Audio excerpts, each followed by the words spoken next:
Pria tampan.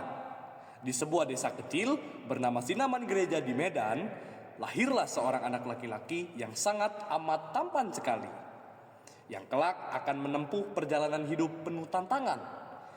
Ia adalah anak bungsu dari 8 bersaudara. Tumbuh dalam keluarga yang penuh kasih, tetapi tidak lepas dari keterbatasan.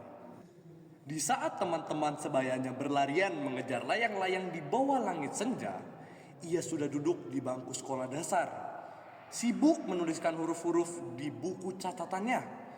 Usianya belum cukup untuk masuk sekolah, tetapi kecerdasannya membuktikan bahwa ia mampu mengikuti pelajaran dengan baik. Setiap tahun, ia selalu menjadi yang terbaik di kelasnya.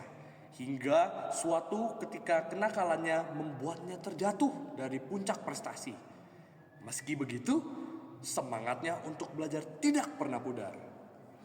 Memasuki usia remaja, ia harus menghadapi kenyataan pahit, yaitu kehilangan sosok ayah saat masih duduk di bangku SMP.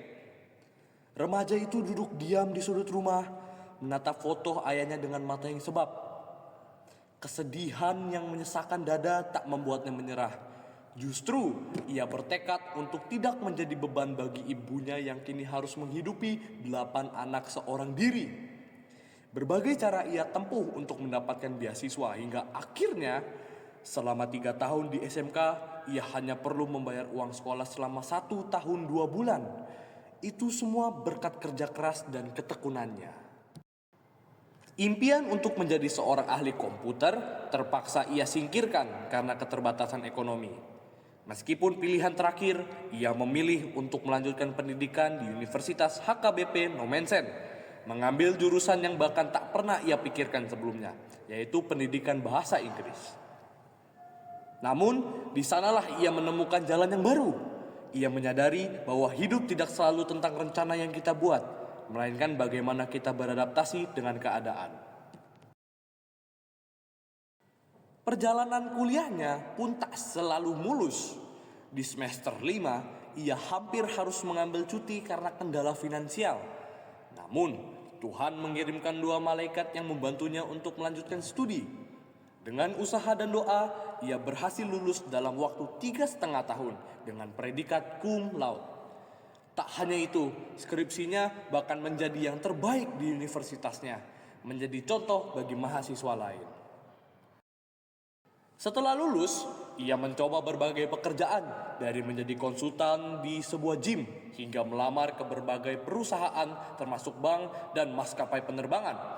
Namun, tak satu pun menerima lamarannya, hingga akhirnya takdir membawanya ke dunia pendidikan.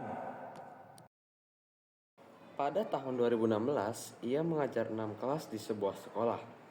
Setahun kemudian, tanpa pengalaman sedikit pun, ia mendadak ditunjuk menjadi wali kelas menggantikan guru yang pindah. Awalnya, ia ragu. Bagaimana mungkin seorang pemula mengemban tanggung jawab besar? Tetapi, ia tidak punya pilihan lain selain menerima tantangan itu. Setiap hari ia belajar, mencoba memahami siswanya lebih dalam. Namun, cobaan terbesar datang ketika salah satu muridnya harus tinggal kelas.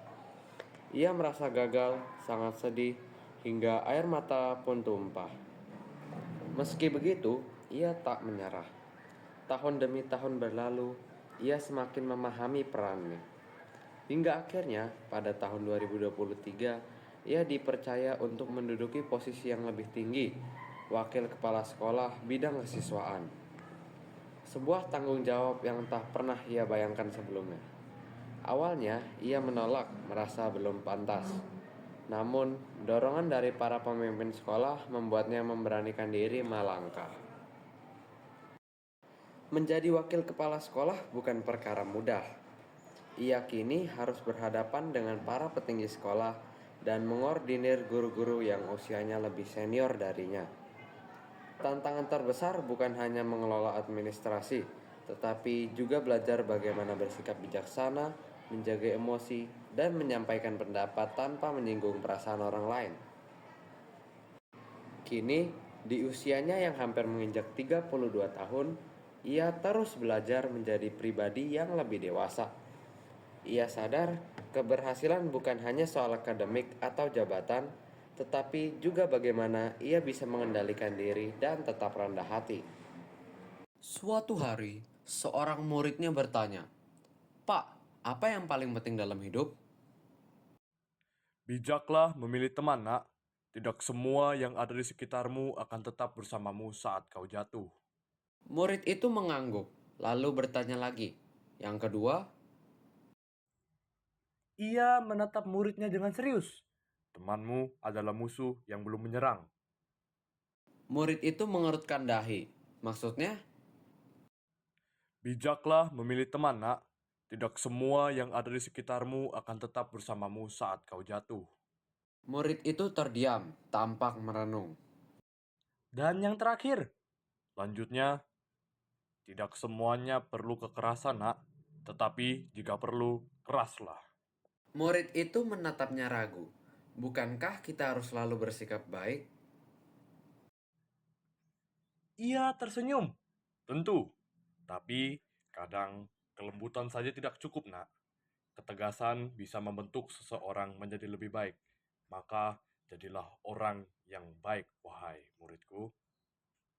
Angin sore berembus pelan, membawa kata-kata itu mengendap dalam benak sang murid.